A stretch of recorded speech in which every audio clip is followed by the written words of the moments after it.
Hi everyone, Claire here, and today I'm going to share with you one of my newest purchases. It is Alexandre Dumas' Dictionary of Cuisine. If you are not familiar, this lovely gentleman is Alexandre Dumas, and he is one of the greatest writers of Western history, at least in modern Western history, I'd say.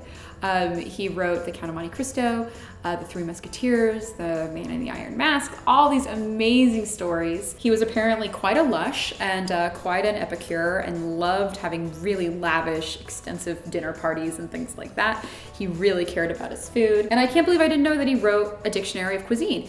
The actual dictionary was published posthumously. It was a project that he had worked on for most of his life, and then he died, and then his publisher, I think, was still working on it and then published it after he passed away.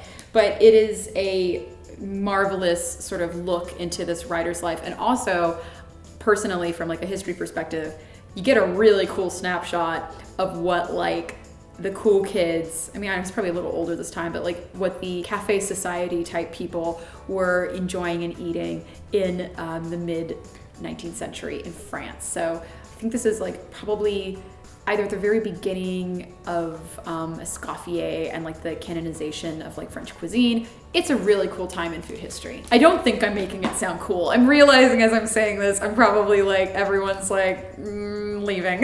Like there's a cat video over here and everyone's abandoned ship to go watch the cat video. This book was published in 1958. You can kind of tell by the style of the end pages. The illustrations are kind of that faux lithograph look that I think was kind of big back then.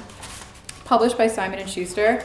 Hey, that's the publisher of my cookbook, so that's cool.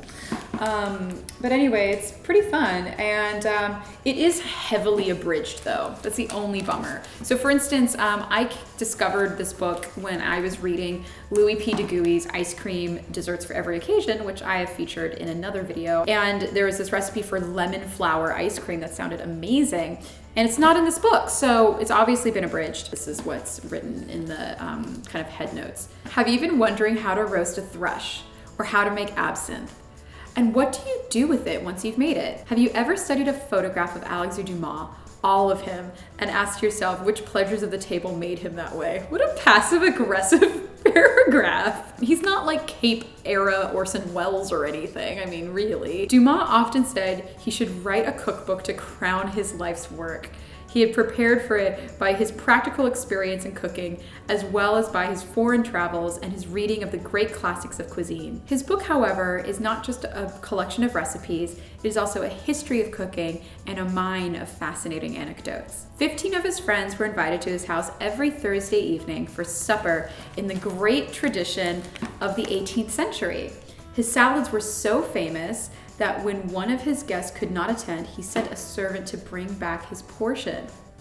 That also is hilarious. I mean, I'm so curious now about his salads because I obviously watch a lot of Simpsons, and it always makes me think of like, you don't make friends with salad. The Grand Dictionnaire de Cuisine, on which Dumas worked for the final years of his life, was first published posthumously in 1873. Lewis Coleman's aim in translating and abridging the book has been to retain all of the most entertaining and curious material, eliminating only the recipes that virtually duplicate others or that are utterly impractical in the modern kitchen. I'm just gonna open a random page and see what pops up. Falcon.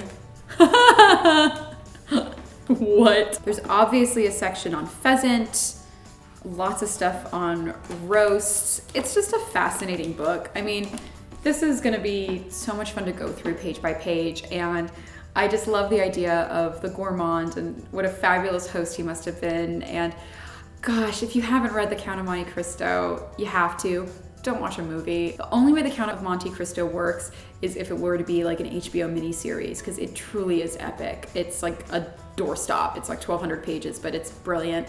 And it just tells you so much. He really draws from his own childhood and his father's life to sort of imbue the story, and I feel like it sounds like he also sort of tried to live out the Count of Monte Cristo's at least entertaining habits, shall we say. But so much fun. I cannot wait to dig into this. Well, I hope you guys enjoyed getting a front row seat to my fangirldom of Alexandre Dumas. Anyway, this is one of my favorite books. As with all the vintage cookbooks I share, this one I actually did get from abebooks.com. You can also look on eBay. You can reach out to Janet Jarvis, who's a really fabulous bookseller here in Los Angeles. Bonnie Slotnick in New York is one of my favorites. All the links will be below. But I hope you enjoyed learning a little bit about this book, and I'll talk to you guys later. Bye.